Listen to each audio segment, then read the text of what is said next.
Diwata Pares, nilalangaw na nga ba? Tara, alamin natin mga boss, let's go! Pambihirang pagkakataon nga itong walang kumakain dito kay Diwata Pares Overload dahil sa trending ng mga pagpipicture-picture niya 1.5 pa. Nako, ang hirap yata nun, Diwata, baka mawalan ka ng customer, no? So, ayun lang. At susubukan natin kumain dito dahil ang huling kain ko dito kay Diwata Overload na to ay nung hindi pa siya sikat at nandun pa siya sa may tabi ng tulay. So, ayan mga boss, nakita nyo, walang katao-tao. Umagang-umaga ng ganyan, dati pag dumadaan ako wala akong mapilahan kasi ang haba talaga ng pila. So ito yung pagbalik ko dito mga boss, ganito ang itsura ng Diwata Overload. Hindi ko alam kung hindi na ba masarap, ano na ba nangyari dito. Ang napansin ko dito yung mga basura, maamoy basura gago! Siguro dahil nga hindi pa nahahakot ng truck, yun nga.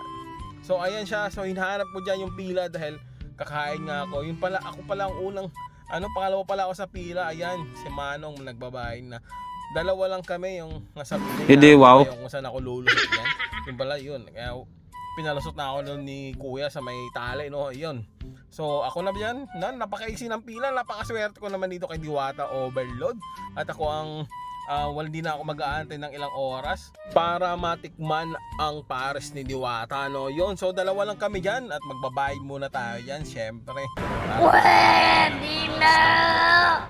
So pagkabayad nga pala natin dyan mga boss, diretso tayo dito sa may sa may kuwaanan ng lechong kawali. Lechong kawali lang naman gusto ko dahil sawang-sawa naman ako sa pritong manok dahil yung mga anak ko laging manok ng manok, kaya pati ako nagmamanok na rin.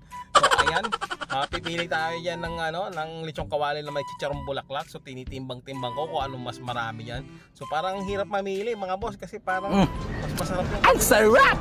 Ayan, so ang tagal kong nakatambay dyan wala namang pila at wala nakasunod sa akin, kaya tinitimbang-timbang ko lahat ng mga mangkok na yan kung ano mas marami, no?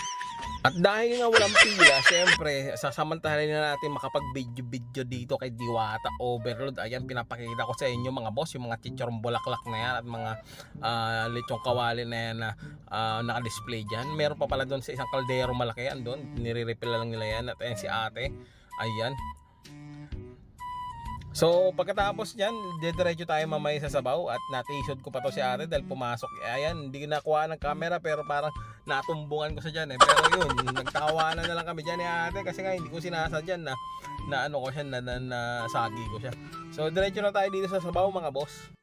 At talaga namang walang special dito sa Pares si Diwata, no? Para sa akin kaya naging trending siya kasi nga maraming serving niya dati talaga ng ng lechong kawali at chicharong bulaklak. So yung sabaw naman, walang special doon sa sabaw niya. Kumbaga ako mahilig ako sa sabaw pero hindi ako nagre-refill ng sabaw.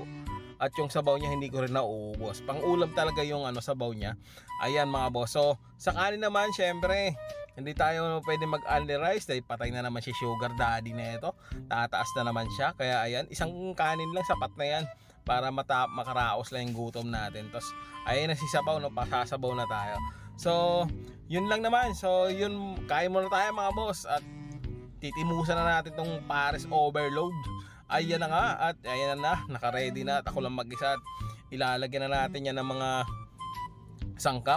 Siyempre first bite, kanin siyempre, di ba? Oh, walang ulam. At yun na nga mga boss, habang kumakain ako, binidyoan ko muna kung ano nangyayari sa paligid. Kung ano nangyayari dito sa dating dinudumog na paresan ni Diwata, naging ganito na lang. Ayan mga boss, nakita nyo naman, ang dami naman kumakain banda ron sa bandang dulo, may maraming paa doon.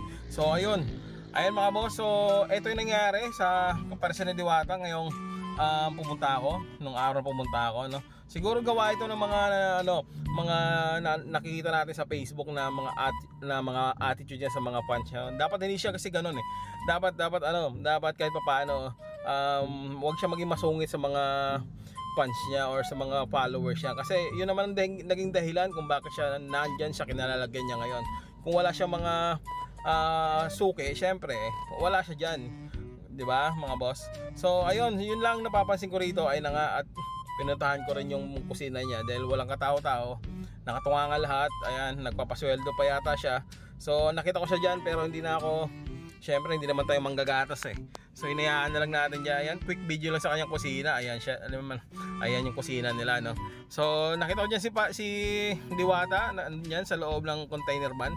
nagpapasahod sana siya, pipila rin sana ako. Pero wag na lang, uy, hindi tayo ganoon.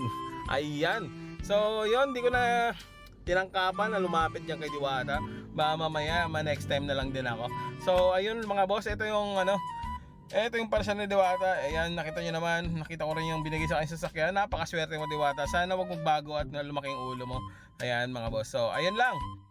Hindi, meron pa pala. So, yun na nga mga boss, no. Yan.